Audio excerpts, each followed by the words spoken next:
Right now, the No Jumper host Bricc Baby is sitting in a jail cell awaiting his fate. He is facing serious charges that, if found guilty, could result in over a decade-long sentence. Even then, the man who is partly responsible for his demise doesn't seem to acknowledge the severity of the situation. Adam22 is still eagerly using his downfall for content, having him appear on his podcast from a jail cell. So you ain't got your hands on any H since you've been in there? Hey man, no. No. No. Hey, look, in the feds, and coming, man, please, they let her raid myself first cash out. That's why you got to keep it in your stash spot. He has decided to turn the No Jumper RICO into a prison-style reality show, where fans can watch Bricc Baby and Loose Cannon, the stars of the show, lose their freedom in real time, all while Adam collects the attention and revenue from it. The worst part of all of this is that Adam claims he's close friends with Bricc Baby, but it's clear that Bricc Baby is just an instrument for Adam to collect views. Now that Bricc Baby is in jail, the only time Adam answers his calls is when he's live and he's able to monetize it. But sometimes you come across good friends, you know what I mean, that do the right thing. Yeah, man, feel me? Everybody ain't right over there, though. I've been texting somebody, man, hit me back. Who? In the No Jumper building? Man. Is it Adam? Oh man, the phone breaking up. Since the beginning of his career, Adam has been labeled a culture vulture whose only purpose in hip-hop is to exploit the culture. Now, this has not only been confirmed with the RICO, but it appears is way worse than people thought. And in this video, I will prove that Adam was purposely steering his close friend Bricc Baby into his own demise since the very beginning. Hey guys, I hope all is well. Welcome back to The Truth Is, where I drop new videos every other day exposing the truth. In today's episode, we will be talking about Adam22 setting up Bricc Baby from the beginning. But before we begin, I just wanted to let my Patreon members know that I just released a new exclusive video exposing the secrets of the 33rd degree. You can find the link to this video in the description. I also just released a new episode on my second channel, Truth Network, that you can watch after this one. I want to thank you all. Now, let's get right into it. It's not really hard to tell that Adam22 is one of the worst people on YouTube. If you haven't realized it yet, by the end of this video, you will see him for what he really is. A selfish, backstabbing, slithering snake who uses everyone around him for his gain. He has no loyalty to anyone and has infiltrated hip-hop to exploit it and monetize it. He is willing to deceive his own fans and literally scam them, as Adam was recently called out for promoting a crypto scam in which he made thousands of dollars off by scamming his fans. Adam22, the podcaster, just pump and dumped his fans after being warned by me that this would happen. I'm 22, and I am coming to the crypto world, dropping my first ever meme coin. So make sure you stay tapped in. It's dropping on Solana ASAP. So, in good faith, I reached out. I said, hey, you shouldn't run a coin. It's lame, and you're gonna scam or get scammed. Adam22 says, how else am I gonna afford all this galaxy gas? I say, hey, these guys want to snipe your coin. He said, I don't care. I just got paid to do the tweet. I have nothing to do with it. Oh, really, Adam22? I thought you just said, I'm going to launch my meme coin. I'm going to launch the biggest meme coin on Solana. You don't know you have nothing to do with the tweet? Or even like his latest stunt, where he made a video claiming that No Jumper was going broke, only doing this so he can validate firing his staff, and then also to ask his fans to join his YouTube paid membership so he can make more money. So there's something that I've been hiding from you guys. No Jumper is going broke. Adam is a man who seems to have no moral compass and is willing to do just about anything for content. Adam has done every single demeaning thing you can possibly imagine for views. When his channel was tanking and No Jumper was failing, Adam didn't try to make better content to fix this. He decided it would be better to pimp out his own wife for views instead, announcing to the world that his wife was filming an adult film with another man and encouraging his fans to pay to watch it. When the attention he got from this started to expire, he decided to take his wife sleeping with another man to whole new levels, crafting an entire reality TV show revolving around men competing for a chance to win the opportunity to sleep with his wife and make a film together. It had to be one of the most self-demeaning sellout moves ever done for views I have ever seen. But even with these stunts, things kept getting worse and worse for Adam, as his platform was starting to fail quickly. This led him to keep taking things to new lows, eventually even coming up with the idea to pretend to be gay for content, but that didn't work out really well for him. None of those attempts were really working in reviving his channel. These stunts would get him a few days of attention, but when people realized his content is still garbage, they would just stop watching. The only only thing that seemed to get Adam views nowadays was covering LA gang drama. In the last few years, Adam had shifted from interviewing SoundCloud or underground rappers to instead interviewing LA gang members that were trying to be rappers, which was rather interesting considering that Adam is a white man from New Hampshire and grew up far, far away from the LA gang lifestyle. Still, he decided to fully position himself in the middle of the LA dangerous gang scene. He realized that whenever he managed to get his guests to engage in a brawl or get a gang member to snitch on themselves on a show, he got a lot of views from it. So it became common for Adam to invite gang members on his platform and then ask them really incriminating questions in hopes that they would snitch on themselves. This became Adam's new way of exploiting hip-hop culture, inviting rappers and gang members onto his platform and then asking them incriminating questions hoping for an incriminating answer. Now I know that these gang members should know better and not answer questions that would incriminate them, but the fact that Adam is only inviting them on to snitch on themselves and keeps pushing the questions on the guests makes it hard not to. There are countless examples online of Adam inviting rappers he knows are involved in criminal activities and then asking those guests about the criminal activities. So, okay, I saw this video that alleged that it was you involved in this crazy shootout. What was that situation?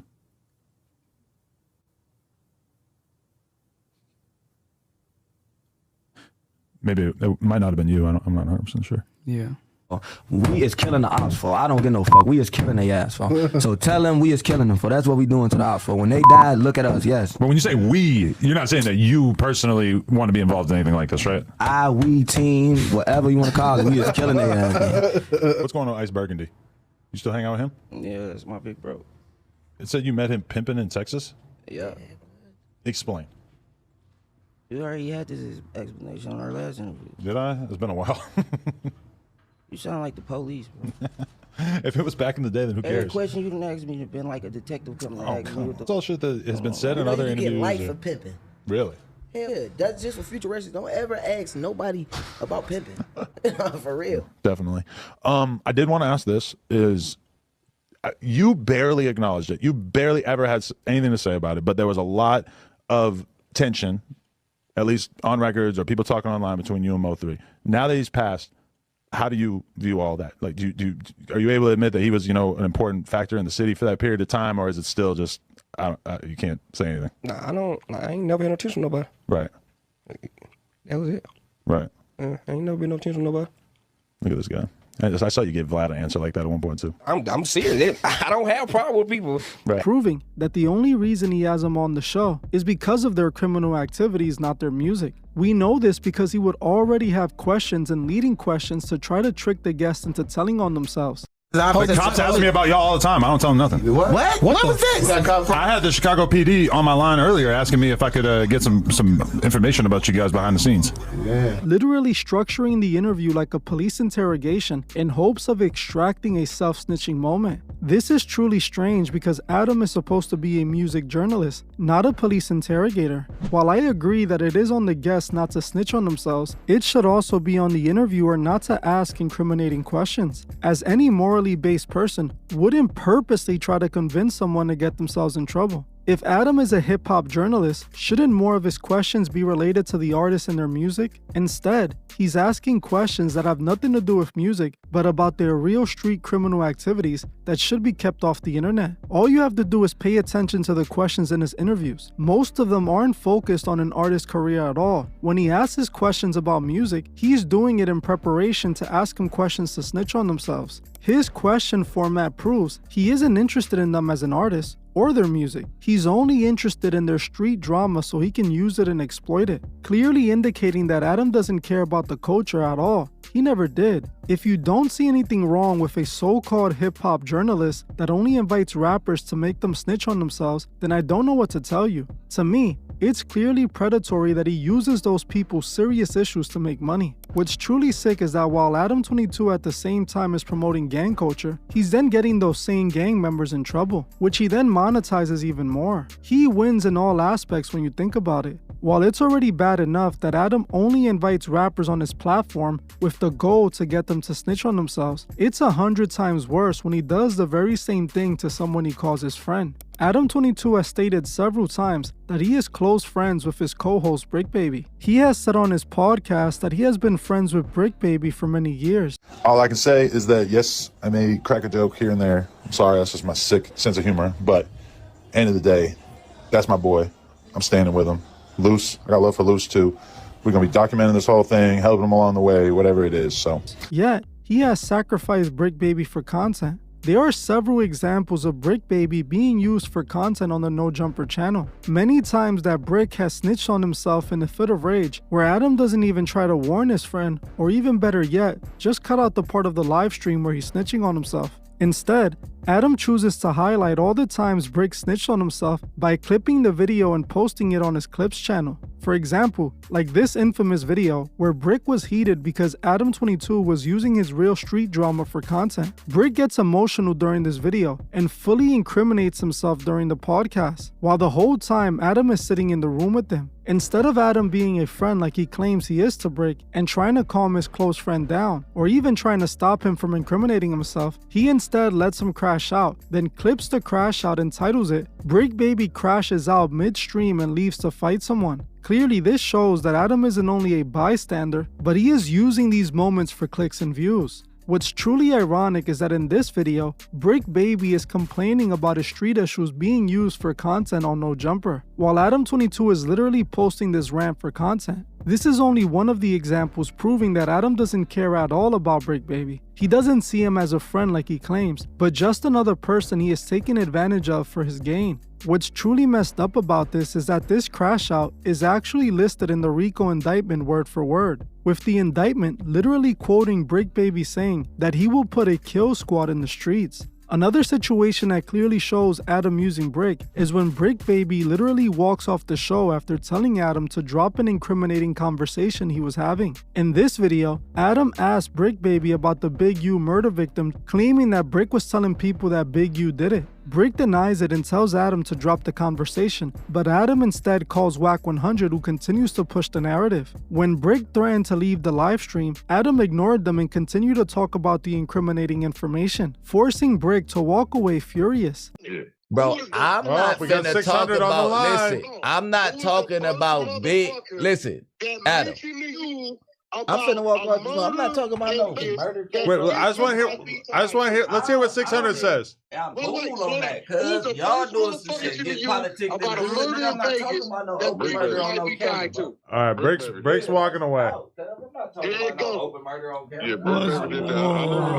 This is a clear example that it's not always the people Adam has on that are self-snitching. It's also Adam leading the conversation trying to get people to snitch on themselves. There are many moments on the podcast that Bricc incriminates himself that was listed in the indictment, and Adam gladly used it all for content. Like this video that was released the day before the indictment was filed. In this video, Bricc Baby is doing a podcast with his known enemy Loose Cannon. Bricc, for clearly stupid reasons, decided to bring a weapon to the podcast that he had tucked in his pants. In many parts of the live stream, Brick's weapon is visible to the camera, which people then noticed and started posting all over the internet, calling him out for it. Even after people were pointing this out and it went viral, Adam didn't think to bring the video down or clip out the part. He used this again for attention for his new video. This part of the video is once again listed in the indictment, which is really bad for Bricc because he was being investigated for weapon charges already. In the indictment, the feds listed this as more proof that Bricc Baby is still running around with guns. Now don't get me wrong, I'm not defending Bricc, as from the charges listed in the indictment, he doesn't seem like a morally put together person. But I just think it's important we highlight how Adam uses everyone around him, even those he claims are his friend, for content. He doesn't care what happens to any of these people around him. He pretends to be friends with them so he can take advantage of them. Just like he's been doing with Bricc Baby since the very beginning, leading Bricc Baby into snitching on himself so he can get views off of it. All he ever cares about is views and money. Now after Brick's arrest, you would think Adam would have brought down all the incriminating videos to try to protect his friend, but he didn't, claiming that what would be the point if the feds already have the videos. I will tell you one reason: to prevent the jury from seeing a video of Bricc Baby snitching on himself and then convicting him for it. Eventually a jury will be picked, and some people on that jury will likely go home and look up Bricc Baby. They then see a video of him on No Jumper claiming that he will put Kill Squad in the streets and that he has more bodies than you got squabbles. Hey, I got more murders than you got squabbles, bitch, in the hood. Nigga. Dead homies, nigga. Yeah, bro. Yeah, nigga. You got more skulls than you got squabbles in the set. That jury member's mind would already be made up by the time he goes back to court. Don't you think if Adam actually cares about Bricc, he would do his part to help him? I mean, if I could help a friend of mine from going to prison for years, I know I will. What Adam really means on why he won't take down these videos is because these topics are trending and people are searching for this up. This is another opportunity for him to make more money off the people close to him, just like he is still doing with Bricc Baby even after his arrest. Adam has personally set up calls with Bricc Baby while he's live on No Jumper, speaking to him and allowing him to further incriminate himself from behind bars. Same time, Bricc Baby. Hold on. Hello. Hey yo, Bricc. Yo. It's the Bricc, not the Demeaning. Hey. Bro, Lush is sitting right here wearing a free Bricc Baby hoodie that he had made at the swap meet earlier today. Even after Adam helped him get locked up, he is still using him to get views from the inside of a cell. That is crazy. Basically creating the No Jumper RICO reality show, where you can watch Bricc ruin his life even further in real time. While Adam has no issues with using Bricc Baby for content while he's locked up, he does have an issue with answering his calls, at least when he isn't able to monetize them. A few days back, Bricc called in from jail and complained about how Adam doesn't want to respond to his messages anymore. Everybody not a real friend, you know what I'm saying? But sometimes you come across good friends, you know what I mean, that do the right thing. Yeah, man, feel me? Everybody ain't right over there, though. I've been texting somebody, man. Motherfucker hit me back. Who? In the No Jumper building? Man. Air him out. Yeah, man. I don't think y'all want me to do that one. Oh, you ain't saying 22. Yeah. I don't think y'all want me to hear that Man, wait, hold up. Is it Adam? Oh, man, the phone breaking up. Nah.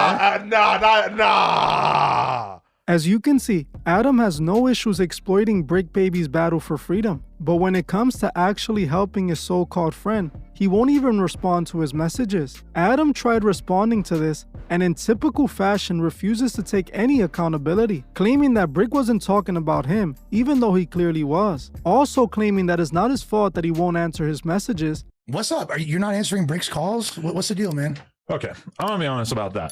I don't think he was talking about me because I asked this girl. I'm like, why is he saying that? Is he referring to me? She said no. Okay. So there's somebody else that apparently is causing some issues in that regard. I'm not 100% sure. Now, that being said, also, I'm gonna be honest with you. When people are locked up in my life, I am not the best person friend-wise because Munchie be in the building. Munchie. I don't pick up my phone. Just like always, he just doesn't take accountability. So Adam can repeatedly use Bricc Baby for content and call him his friend, but the moment Bricc needs Adam, he won't even answer his calls. While these people did snitch on themselves and are partly to blame, isn't Adam partly to blame as well? He's literally using all of this to fuel his platform. He's using Bricc Baby's trouble with the law to make money, while his own friend's freedom is at stake. I can't even act surprised, really though. Are we really expecting Adam not to use his quote-unquote friend when he was willing to use his own wife? If Adam has no issues pimping out his wife for content, why would he care about doing it to Bricc Baby? The No Jumper RICO proves that Adam is truly the worst kind of person on YouTube. It also proves that he is truly a vulture who's only in the culture to take advantage of it. And now we're seeing that the only reason Adam22 allowed Bricc Baby on his platform was to exploit and use him, using him to the very moment that he destroyed his own life. Adam is only in hip-hop to make money off pushing degeneracy and promoting destructive values. Like I have exposed before, record labels purposely push more gangster rap because they use it to push an agenda they monetize off. The same people that own these labels own private prisons, so they benefit from pushing gangster rap or drill music that is going to influence others to commit crimes, leading to more people getting arrested and landing in a private prison that these executives are invested in. We can see this from BlackRock and Vanguard, who are both heavily invested in the music industry and are also heavily invested in the private prison industry. These labels exploit the culture in every way. They sign the artists that make them millions, And they make millions from all the people the music influences to get arrested, even when the rappers get arrested. Adam is no different. He's actively promoting gang culture, inviting gang members on his platform, and then he convinces these rappers to snitch on themselves and makes money off that. Then when they get locked up, he then makes more content off of it and makes even more money. Just like the elite over at BlackRock and Vanguard, he is exploiting the culture in every single way. I honestly don't understand why people support his platform and why so many people are still subscribed. While I don't wish for anyone's downfall, I do think Adam deserves his, as no one benefits from Adam being on the internet. He's not only using everyone around him, but he's also using the fans of his content. Well, I'm gonna end this one here. I want to thank you all for watching, and I'll see you guys in the next one.